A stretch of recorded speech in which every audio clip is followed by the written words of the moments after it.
Atención, Nikola Tesla narra su experiencia con Edison y predice el futuro en 1926. El encuentro con Edison fue un evento memorable en mi vida.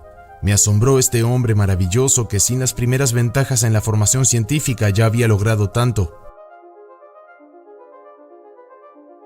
Cuando la tecnología inalámbrica se aplique perfectamente, toda la Tierra se convertirá en un cerebro enorme, que en realidad lo es. Todas las cosas son partículas de un todo real y rítmico. Mientras reviso los eventos que han ocurrido en mi vida, me doy cuenta de lo sutiles que son las influencias que dan forma a nuestros destinos. Un incidente de mi juventud puede servir para ilustrar. Un día de invierno logré escalar una montaña empinada en compañía de otros chicos. La nieve era bastante profunda y un viento cálido del sur no hacía adecuado para nuestro propósito. Reflexionamos lanzando bolas que rodarían por una cierta distancia, recogiendo más o menos nieve, e intentamos superarnos en este apasionante deporte. De repente, vimos que una bola iba más allá del límite y se agrandaba en proporciones enormes hasta que se volvió tan grande como una casa, y tremendamente se unió en el valle que estaba más abajo por una fuerza que hizo temblar el suelo. Miré hechizado, incapaz de comprender lo que había sucedido. Durante semanas la imagen de la avalancha permanecía ante mis ojos, y desde entonces me pregunté cómo algo tan pequeño podía crecer a un tamaño tan inmenso. Estaba fascinado sobre la magnificencia de las pequeñas acciones, y años después, cuando me dediqué al estudio experimental de resonancia mecánica y eléctrica, me interesé mucho desde el principio. Posiblemente si no hubiera sido por esa poderosa impresión, es posible que no hubiera seguido la pequeña chispa que obtuve con mi bobina y nunca llegara a desarrollar mi mejor invento. Me ofrecieron un puesto en París que acepté con mucho gusto. Nunca podré olvidar la profunda impresión que esa mágica ciudad produjo en mi mente. Durante varios días después de mi llegada, deambulé por las calles y me desconcerté por completo por tanto espectáculo. Las atracciones eran muchas e irresistibles. Había mucho que hacer. Había tenido una vida bastante extenuante, algo que podría denominarse como moda rooseveltiana. Todas las mañanas, independientemente del clima, iría del Boulevard Saint-Marcel, donde residía, a una casa de baños en el Sena. Me zambulliría en el agua y realizaría el circuito 27 veces para luego caminar por una hora y llegar a Évry, donde estaba ubicada la fábrica de la compañía. Allí tomaría el desayuno a las 7:30 de la mañana y luego empezaría ansiosamente la hora del almuerzo. Mientras tanto, trabajaría junto al director de la obra, el señor Charles Batchelor, asistente y amigo íntimo de Edison. Durante ese tiempo estuve en contacto con algunos estadounidenses quienes me tomaron mucho aprecio debido a mi habilidad en el billar. En ese entonces me decepcioné enormemente debido al fracaso total de mis intentos de reunir capital para mis investigaciones. Y cuando el señor Batchelor me presionó para que fuera a Estados Unidos con miras a rediseñar las máquinas Edison, estuve decidido a probar mi fortuna en esa tierra de la promesa dorada. Vendí mis modestos activos, aseguré alojamiento y llegué a la estación de ferrocarril. Mientras el tren salía, en ese momento descubrí que mi dinero y boletos habían desaparecido. ¿Qué haré?, era la pregunta. Tuve mucho tiempo para deliberar, pero tuve que decidir mientras corría junto al tren, con sentimientos opuestos surgiendo en mi cerebro como oscilaciones de condensador. La solución, ayudada por la destreza, llegó en el último momento, y al pasar por las vivencias habituales, logré embarcarme rumbo a New York con los restos de mis pertenencias, algunos poemas y artículos que había escrito, y un paquete de cálculos relacionados con las soluciones de una integral irresolvible, además de los planos de mi máquina voladora. Ojalá pudiera poner en palabras mi primera impresión de este país. En los cuentos árabes leí cómo las personas fueron llevadas a una tierra de ensueño para vivir aventuras encantadoras. Mi caso era todo lo contrario. Me habían llevado de un mundo de ensueño a uno de realidades. Lo que había dejado atrás era hermoso, artístico y fascinante. Pero lo que vi aquí fueron máquinas, algo tosco y poco atractivo. Un policía corpulento estaba haciendo girar su bastón que me pareció tan grande como un tronco. Me acerqué a él cortésmente con la solicitud de que me ayudara a ubicarme. 6 cuadras más abajo, luego a la izquierda, dijo el policía mirándome de forma amenazante. ¿Esto es América?, me pregunté con dolorosa sorpresa. Está un siglo por detrás de Europa en civilización. Y sin embargo, cuando fui al extranjero en 1889, habiendo transcurrido 5 años desde mi llegada aquí, Estaba convencido de que estaría más de 100 años por delante de Europa, y nada ha pasado para cambiar mi opinión. El encuentro con Edison fue un evento memorable en mi vida. Me asombró este hombre maravilloso que sin las primeras ventajas en la formación científica ya había logrado tanto. Había estudiado una docena de idiomas, profundizado en la literatura y el arte, y había pasado mis mejores años leyendo todo tipo de cosas que caían en mis manos, desde la Principia de Newton hasta las novelas de Paul de Kock, y sentí que la mayor parte de mi vida se había desperdiciado, pero no pasó mucho tiempo antes de que reconociera que era lo mejor que podía haber hecho. En unas pocas semanas me había ganado la confianza de Edison, y se produjo de esta manera. El SS Oregon, el barco vapor más rápido en ese momento, tenía sus 2 máquinas de iluminación desactivadas y su navegación se retrasó, ya que la superestructura se había construido después de su instalación. Era un problema imposible de resolver, la situación era grave y Edison estaba muy molesto. Por la noche me llevé los instrumentos necesarios y subí a bordo del barco donde pasé la noche. Los dínamos estaban en muy mal estado, con varios cortocircuitos y roturas, pero con la ayuda de la tripulación logré ponerlos en marcha. A las 5 de la mañana, cuando pasaba por la Quinta Avenida de camino a la tienda, me encontré con Edison y Batchelor, además de algunos otros que regresaban a casa para descansar. «Aquí está nuestro parisino corriendo por la noche», dijo. Cuando le dije que venía del Oregon y había reparado ambas máquinas, me miró en silencio y se alejó sin decir una palabra más. Pero cuando se había alejado un poco, le escuché decirle a Batchelor: «Este hombre es realmente bueno». Y desde ese momento tuve total libertad para dirigir el trabajo durante casi un año. Mi horario habitual era a partir de las 10:30 am hasta las 5 am de la mañana siguiente, sin excepción de un día. Edison me dijo: «He tenido muchos asistentes y muy trabajadores, pero tú te llevas los aplausos». Durante este periodo diseñé 24 tipos diferentes de máquinas estándar con núcleos cortos y de patrón uniforme que reemplazaron a las antiguas. Mi jefe me había prometido $50,000 al completar esta tarea, pero resultó ser una broma pesada. Esto para mí fue un doloroso golpe y renuncié a mi puesto. Inmediatamente después, algunas personas se me acercaron con la propuesta de formar una empresa bajo mi nombre, a lo que acepté. Aquí finalmente hubo una oportunidad para desarrollar el motor, pero cuando le mencioné el tema a mis nuevos socios, dijeron: «No queremos la lámpara, no nos importa este tema de la corriente alterna tuyo». En 1886 mi sistema de iluminación de arco fue perfeccionado y adoptado para la iluminación de fábricas y municipal. Yo estaba libre, pero sin otra posesión que un certificado de acciones bellamente grabado, pero de valor hipotético. Luego siguió un periodo de lucha en un nuevo medio para el que no estaba preparado. Pero al fin, la recompensa llegó en abril de 1887. La empresa eléctrica Tesla finalmente se organizó proporcionando un laboratorio e instalaciones. Los motores que construí allí eran exactamente como los había imaginado. No intenté mejorar el diseño, pero casi reproduje las imágenes de tal modo que aparecían en mi visión y la operación fue siempre como esperaba.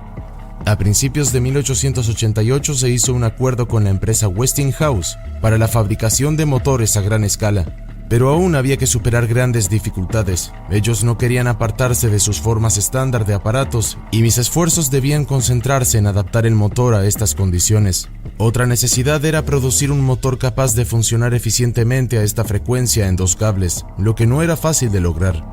A fines de 1889 mis servicios en Pittsburgh ya no eran esenciales. Regresé a Nueva York y reanudé el trabajo experimental en un laboratorio en Grant Street, donde comencé inmediatamente el diseño de máquinas de alta frecuencia. Los problemas de construcción en este campo inexplorado eran novedosos, bastante peculiares y encontré muchas dificultades. A pesar de esto, mi progreso fue tan rápido que me permitió exponer en mis conferencias en 1891. Eso fue una bobina que producía chispas de 5 pulgadas. Fue en aquel entonces desde mi anuncio inicial de la invención y ha llegado a ser de uso universal. Y provocó una revolución mayor en muchos campos, pero aún así un futuro mayor le aguardaba. Cuando en 1900 obtuve descargas poderosas de 100 pies y envié una corriente alrededor del globo, me acordé de la primera chispa que observé en mi laboratorio de Grant Street. Me emocioné al recordar esas sensaciones al descubrir el campo magnético giratorio. En uno de estos bocetos biográficos me he referido a las circunstancias de mi vida temprana y hablé de una aflicción que me obligó a un ejercicio incesante de imaginación y autoobservación. Esta actividad mental, al principio involuntaria, bajo la presión de la enfermedad y el sufrimiento, gradualmente se convirtió en una segunda naturaleza. Y finalmente me llevó a darme cuenta de que no era más que un autómata desprovisto de libre albedrío en pensamiento, acción y meramente receptivo a las fuerzas del entorno. Nuestros cuerpos tienen una estructura tan compleja, los movimientos que realizamos son tan numerosos e involucrados, y las impresiones externas en nuestros órganos de los sentidos son tan delicadas y elusivas que es difícil para la persona promedio comprender este hecho. Somos autómatas enteramente, controlados por las fuerzas del medio que se arrojan como corchos en la superficie del agua, pero confundiendo la resultante de los impulsos del exterior con el libre albedrío. Los movimientos y otras acciones que realizamos son siempre salvavidas, y aunque aparentemente son bastante independientes entre sí, estamos conectados por vínculos invisibles. Un ser muy sensible y observador con su mecanismo altamente desarrollado, todo intacto, y actuando con precisión en obediencia a las condiciones cambiantes del entorno, está dotado de un sentido mecánico trascendente que le permite evadir peligros, demasiado sutil para ser percibido directamente.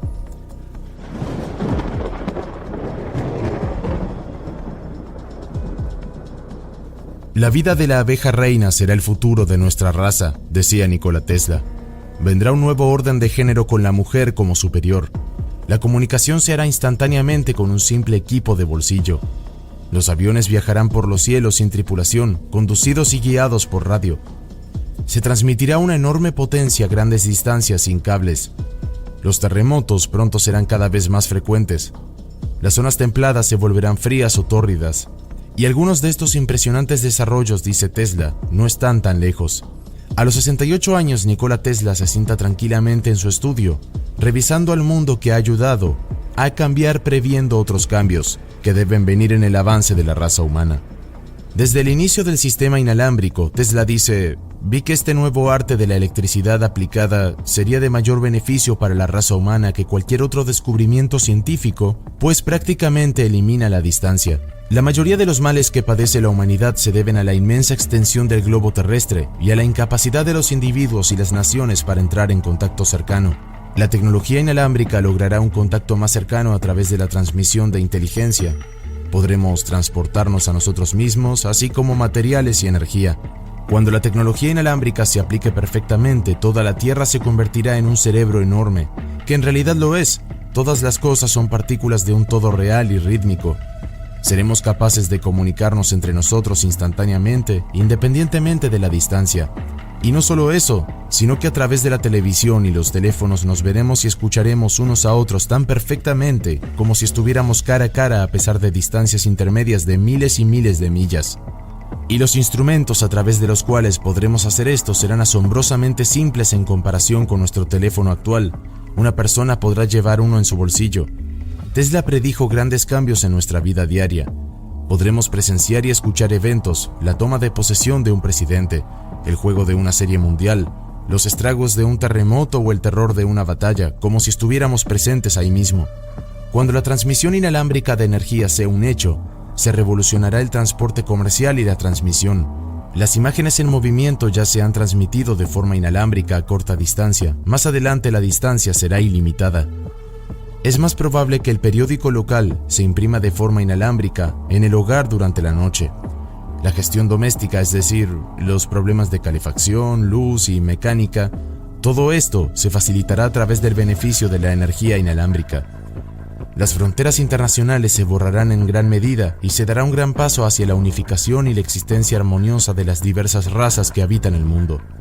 La tecnología inalámbrica no solo hará posible el suministro de energía a regiones, por inaccesibles que sean, sino que será eficaz políticamente al armonizar los intereses internacionales, creará entendimiento en lugar de diferencias. Quizás la aplicación más valiosa de la energía inalámbrica será la propulsión de máquinas voladoras que no llevarán combustible y que estarán libres de limitaciones de los aviones actuales. Viajaremos de New York a Europa en pocas horas. Preveo que el desarrollo de la máquina voladora superará al del automóvil y espero que el señor Ford haga una gran contribución a este progreso. Se resolverá el problema de estacionar automóviles y se adecuarán caminos separados para el tráfico comercial y particular. Surgirán torres de estacionamiento en nuestras grandes ciudades y las carreteras se multiplicarán por pura necesidad, O finalmente se volverán innecesarias cuando la civilización cambie las ruedas por alas. Las reservas internas de calor del mundo, indicadas por frecuentes erupciones volcánicas, se aprovecharán para fines industriales. En el artículo que escribí hace 20 años, definí el proceso para convertir parte del calor recibido del Sol en la atmósfera para uso humano. Mi proceso ha sido cuidadosamente elaborado y es racional. El señor Tesla considera el surgimiento de la mujer como uno de los presagios más profundos para el futuro. Dice Tesla que para cualquier observador capacitado e incluso para los que no tienen formación sociológica, que una nueva actitud hacia la discriminación sexual se ha apoderado del mundo a lo largo de los siglos. Esta lucha de la mujer hacia la igualdad de género terminará en un nuevo orden con la mujer como superior. La mujer moderna, que anticipa fenómenos meramente superficiales, el avance de un sexo no es más que un síntoma superficial de algo más profundo y más potente que fermenta en el seno de la raza humana. No es en la limitación física superficial de los hombres que las mujeres afirmarán primero su igualdad y luego su superioridad, sino en el despertar del intelecto de las mujeres. La adquisición de nuevos campos de actividad por parte de las mujeres y su integración gradual de liderazgo embotará y finalmente se disipará. Las sensibilidades femeninas ahogarán el instinto maternal, de modo que el matrimonio y la maternidad se volverán aborrecibles. Entonces la civilización humana se acercará cada vez más a la civilización perfecta de las abejas. El centro de toda la vida de las abejas es la reina. Ella domina la colmena no por derecho hereditario, ya que puede ser cualquier huevo, sino porque es el útero de esta raza de insectos. Hay vastos ejércitos sexualizados de trabajadores cuyo único objetivo y felicidad en la vida es el trabajar duro. Es la perfección del comunismo de la vida cooperativa socializada en la que todas las cosas, incluidos los jóvenes, son propiedad e interés de todos. Hay tres formas por las cuales la energía que determina el progreso humano se puede incrementar.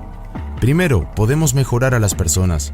Esto en el caso de la humanidad significaría la mejora de las condiciones de vida, la salud, la composición genética, etc. En segundo lugar, podemos reducir las fuerzas de fricción que impiden el progreso, como la ignorancia, la locura y el fanatismo religioso. Tercero, podemos multiplicar la energía humana encadenando las fuerzas del universo como la del sol, el océano, el viento y las olas. En el 2100, la higiene y la cultura física serán reconocidas como ramas de la educación y de gobierno. El secretario de Higiene o Cultura Física será mucho más importante en el gabinete que el presidente de los Estados Unidos, que ocupará el cargo en el 2035, que el secretario de Guerra. La contaminación de nuestras playas, como la que existe hoy en día alrededor de la ciudad de Nueva York, parecerá tan impensable para nuestros hijos y nietos como nos parece la vida sin agua potable. Nuestro suministro de agua será supervisado mucho más cuidadosamente y solo un lunático beberá agua sin tratar. Estoy convencido de que dentro de un siglo el café, el té y el tabaco ya no estarán de moda. Sin embargo, el alcohol se seguirá consumiendo, no como un estimulante, sino que parecerá un verdadero elixir de vida.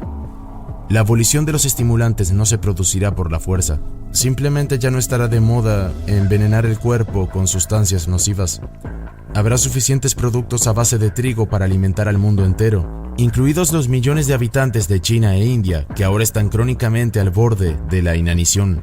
La tierra es generosa, y donde su generosidad falla, el nitrógeno extraído al aire la volverá a fertilizar. Desarrollé un proceso para este propósito en 1900. Mucho antes de que amanezca el próximo siglo, la reforestación sistemática y la gestión científica de recursos naturales habrá puesto fin a todas las devastadoras sequías, incendios forestales e inundaciones. La utilización universal de la energía hidráulica y su transmisión a larga distancia abastecerá todos los hogares con energía barata y se prescindirá de la necesidad de quemar combustible. Hoy los países más civilizados del mundo gastan un máximo de sus ingresos en presupuestos de guerra y un mínimo en educación. El siglo XXI invertirá en este orden. Será más glorioso luchar contra la ignorancia que morir en el campo de batalla. Los periódicos del siglo XXI darán un mero espacio en las últimas páginas o los relatos de crímenes o controversias políticas, pero encabezarán en las primeras páginas la proclamación de nuevas hipótesis científicas. Progresar en este sentido será imposible mientras las naciones persistan en la práctica salvaje de matarse unas a otras. Al igual que otros inventores, en un momento creí que la guerra podría detenerse haciéndola más destructiva, pero descubrí que estaba equivocado. Subestimé el instinto combativo del hombre, que tardará más de un siglo en desarrollarse. No podemos abolir la guerra proscribiéndola, no podemos terminarla desarmando a los fuertes. La guerra no puede detenerse haciendo que los fuertes sean débiles. sino haciendo que cada nación sea débil o fuerte pero capaz de defenderse. He tenido la suerte de desarrollar una nueva idea y de perfeccionar los medios por los que se puede utilizar principalmente para la defensa. Mi invento requiere una gran planta, pero una vez que se establezca será posible destruir cualquier cosa, hombre o máquina que se acerque en un radio de 200 millas. Podría, por así decirlo, proporcionar un muro de poder que ofrezca un obstáculo insuperable contra cualquier agresión efectiva. Si ningún país puede ser atacado con éxito, no puede haber ningún propósito en la guerra. Quiero aclarar muy explícitamente que esta aventura mía no contempla el uso de los llamados rayos de la muerte. Los rayos no son aplicables porque no se pueden producir en las cantidades necesarias y disminuyen rápidamente en intensidad con la distancia. No digo que no haya varias guerras destructivas antes que el mundo acepte mi regalo. Puede que no viva para ver su aceptación, pero estoy convencido de que dentro de un siglo todas las naciones se volverán inmunes a los ataques. En la actualidad sufrimos el trastorno de nuestras civilizaciones porque aún no nos hemos adaptado completamente a la era de las máquinas. La solución de nuestros problemas no está en destruir, sino en dominar las máquinas. Innumerables actividades aún realizadas por manos humanas hoy serán realizadas por autómatas. En este mismo momento, los científicos que trabajan en los laboratorios de las universidades estadounidenses están intentando crear lo que se ha descrito como una máquina pensante. Anticipé este desarrollo, de hecho, construir robots.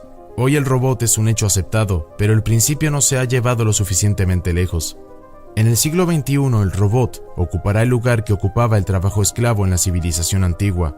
No hay ninguna razón para que la mayor parte de esto no suceda en menos de un siglo, liberando a la humanidad para que persiga sus aspiraciones más elevadas, y a menos que la atención de la humanidad sea desviada violentamente por guerras externas y revoluciones internas, no hay razón para que el milenio eléctrico no comience en unas pocas décadas.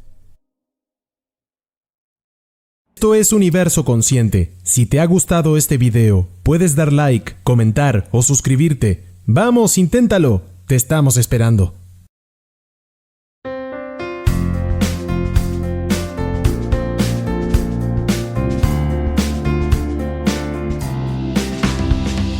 Every little thing related to you make me smile. I know you are doing hard work to make things possible. I want to let you know that I am with you and I will be forever.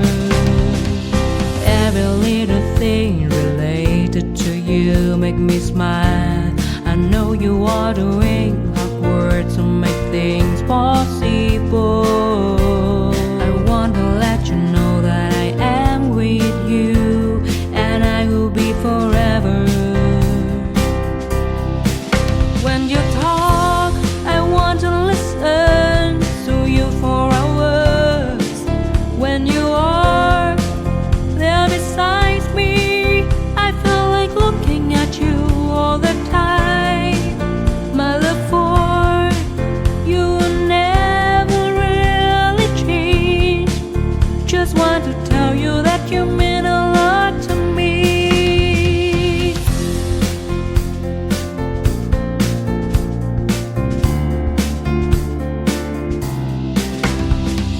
Every little thing related to you make me smile. I know you are doing hard work to make things possible. I want to let you know that I am with you and I will be forever. Every little thing related to you make me smile. I know you are doing hard work to make things possible.